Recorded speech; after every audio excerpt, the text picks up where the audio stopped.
Vamos a conversar sobre esta crisis comunicacional y política. Yo no sé si llamarla crisis o solamente es un problema en el gobierno de Dina Boluarte con el ex congresista y ex ministro de Estado peruano, Juan Cheput. ¿Cómo está, Juan? Muy buenos días, Lucía. Muchas gracias. Dígame. Sí lo llamaría crisis porque la verdad una crisis está compuesta de varios elementos. Y en estos momentos en el Perú, en el contexto político, estamos atravesando por problemas en el ámbito de la seguridad, de las relaciones exteriores, de la economía.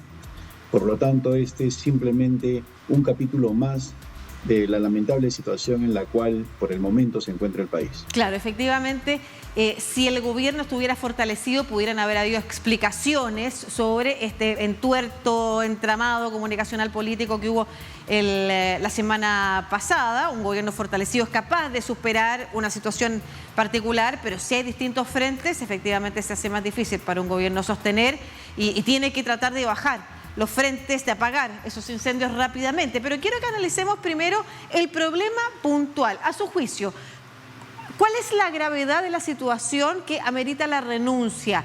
¿Tiene que ver con un asunto comunicacional relacionado con, por ejemplo, el intento de hacer parecer a la opinión pública un encuentro bilateral entre ambos mandatarios, o tiene que ver más bien con la incapacidad de lograr un encuentro bilateral? Yo creo que hay algo peor, que es la mentira. Todos sabemos el nivel profesional que hay en el Departamento de Estado de los Estados Unidos. Por lo tanto, no se puede partir a un país aseverando que va a haber una reunión de Estado entre la presidenta Dina Boluarte y el presidente Joe Biden sin que esto haya sido confirmado por la Casa Blanca. Al Congreso de la República se le dijo eso para justificar una salida del país que de por sí ya es controversial. No debemos olvidar en el contexto que un mandatario en el Perú, cuando sale del país, es reemplazado por el vicepresidente.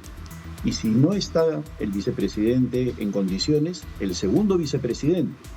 En este caso, la señora Boluarte no tiene vicepresidentes y por lo tanto, según la Constitución, no podría viajar. Sin embargo, el Congreso dio una ley especial, entre comillas, para permitir eso, que ya es sujeto de debate y de controversia.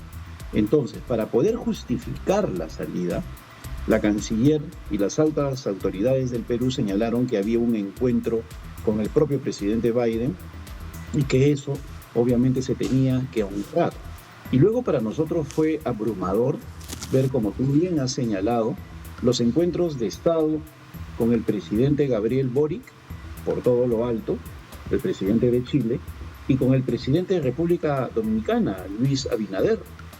En ambos, el señor Biden estaba sentado con su secretario de Estado, con altos funcionarios, en un salón acondicionado especialmente, y la conversación fue larga.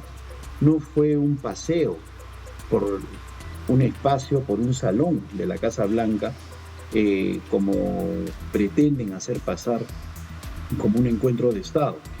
Esa situación, que como te digo fue abrumadora, pues las evidencias eran realmente desastrosas. No es como un espacio de mala interpretación, sino que se entrega al Congreso como excusa para que le den la autorización de la salida, porque recordemos, como usted bien señala, que Dina Boluarte era la vicepresidenta hasta que se produce el intento de autogolpe de Pedro Castillo, sale él de ese cargo, ella asume entonces como presidenta constitucional y por eso no tiene vicepresidente.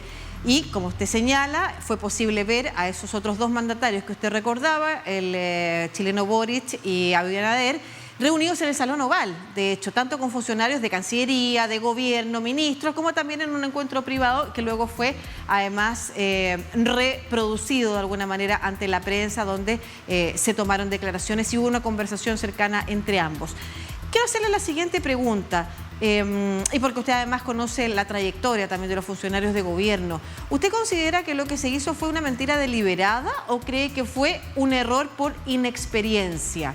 Y se lo planteo en los dos escenarios, tanto en el escenario de haber comunicado al Congreso algo que no era, como en el escenario también de no haber podido concretar un encuentro. No, yo creo que un error de esta magnitud no puede ser algo involuntario.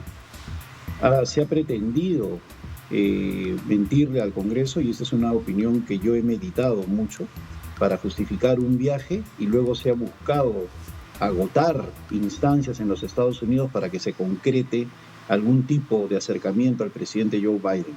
Para mí lo lamentable está en eso, ¿no? En la mentira al Congreso de la República. Por eso, como tú bien recalcabas en el informe previo a esta conversación, el presidente del Consejo de Ministros da por cerrado este caso. Culmina un capítulo, ¿no? Trata de decir para qué, para que no se investigue. ¿Y qué no quiere que se investigue él? Esa situación en la cual la Cancillería, en este caso la señora Gervasi, ha procedido a mentir para justificar la salida de la presidenta del país. Eso sería gravísimo y desde mi punto de vista tiene cola política, es decir, va a continuar el debate en los próximos días. Lo que usted está señalando es muy importante. Se intenta apagar el fuego rápidamente, dar por cerrado el capítulo y decir, sale el ex canciller, entra otra persona en el cargo, dejémoslo hasta acá. Pero lo que usted está indicando es que la posibilidad de investigar también el caso en particular y el haber, entre comillas, mentido, como dice usted, al Congreso, señalando que iba a haber una reunión con Joe Biden que no estaba cerrada ni confirmada, podría también llegar a la presidenta Dina Boluarte, a involucrar a la presidenta Dina Boluarte en esa decisión. No, yo creo que al que podría involucrar es al promotor de las salidas de la presidenta, que es al señor Alberto Otárola, al premier. Aún más, en estos momentos hay voces entre diversos congresistas que la situación no va a cambiar en el Perú mientras no se proceda a un cambio más profundo del gabinete. Y eso significa cambiar al propio presidente del Consejo de Ministros, el señor Alberto Otárola. Inclusive en la última semana ha salido un caso de escándalo en el Perú que tiene que ver con la participación del hermano de la presidenta en cierta concesión de presupuestos a un alcalde luego de una visita, lo cual configura una situación similar a las que pasaba con el anterior presidente Pedro Castillo, en el cual algunos familiares intermediaban los presupuestos públicos para obtener beneficios. Entonces, eso en cierta medida ha sido opacado por esta renuncia de la canciller, pero lamentablemente la crisis política en el Perú continúa. Y si a eso le agregamos el tema de la inseguridad y de la profunda recesión que hay en estos momentos, hoy día mismo las calificadoras de riesgo siguen anotando a la baja a varias empresas peruanas, pues simplemente la situación política del Perú es lamentablemente de un pronóstico reservado. En concreto, ¿usted cree que es necesario investigar si el ministro Alberto Otárola, el presidente del Consejo de Ministros Alberto Otárola, tuvo que ver en la decisión de tergiversar la información al Congreso respecto de las actividades de la presidenta Dina Boluarte en Estados Unidos? Yo sí creo, porque ese tipo de cosas pueden sentar nefastos precedentes. En democracia, sobre todo en la práctica de fiscalización parlamentaria, los asuntos públicos que llevan a escenarios lamentables como este tienen que ser investigados para evitar que se repitan. Porque una vez que se siente un precedente, luego se puede justificar otra barbaridad indicando que en tal año se hizo esto y no pasó nada y por lo tanto ahora podemos seguir haciendo. Y con respecto a la presidenta Dina Boluarte, hay voces que señalan que es importante continuar con la investigación e incluso hablan de la salida de Otárola. ¿Pero usted considera que la presidenta Dina Boluarte continúa con un apoyo en toda la clase política o considera que eso se está resquebrajando ya? No, en términos de popularidad la presidenta tiene tan solo 10%, lo cual... Sí, está hablando de la clase política, que la mantiene, que la puso en el cargo y la mantiene ahí apoyada por distintos sectores. En el caso de la clase política, en especial el Congreso de la República, yo creo que ellos insisten en que permanezca hasta el año 2026. El sector extraparlamentario, ahí sí hay varias fuerzas, en especial de izquierda, que están pidiendo un adelanto de elecciones. Pero yo, en lo personal, no creo que eso se concrete. Creo que ella se va a quedar hasta el 2026.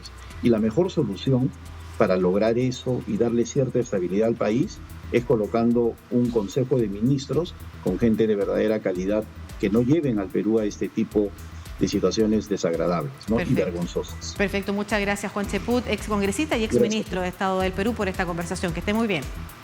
Muchas gracias, Lucía.